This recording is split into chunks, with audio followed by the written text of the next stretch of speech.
Medieval is a very simplistic hack-and-slash adventure game set in a very light-hearted horror fantasy world. It's all very playful, and I would say it's similar in tone to games like Deadhead Fred, for example, or Stubbs the Zombie. It's also very much unlike the hack-and-slash games that are on the market today, because the controls are very slow and clunky, and you really only have a few basic attacks. You've got a basic slash, a basic spin attack, and there are some ranged weapons as well. And you only get stronger by unlocking stronger weapons along the way, so it kind of feels more like a standard beat 'em up. Some parts of the game can be kind of obtuse.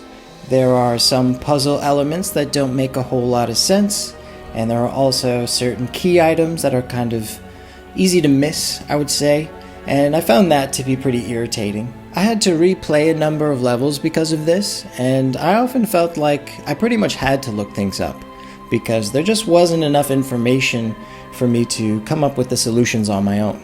But in the end, I kind of liked that aspect of the game, because even though I had to look things up, the solutions to the puzzles would often play into the theatrics of the game, and I just liked how that added some extra character to the whole experience. The game also has a surprising amount of lore to it, and even though I didn't spend much time learning about it, I certainly appreciated it being there, because it made the whole world feel more lived in. I decided to emulate this game because of some financial stresses that I've been going through recently, but I would say I'm glad that that's the way I went about it in the end, because emulation kind of has this charm to it, you know, and it kind of brought me back to a simpler time in life. There's also a remake of this game that you can get for current gen consoles, and it seems like they fixed up all the clunky controls and things like that, and it's also got an updated art style as well.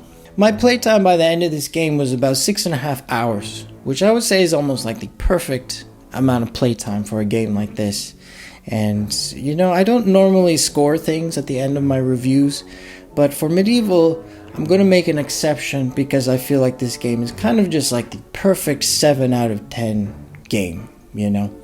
It doesn't really get any more 7 out of 10 than this. I think it achieves greatness within its own lane, but ultimately it's just not ambitious enough to really stand out in any meaningful way.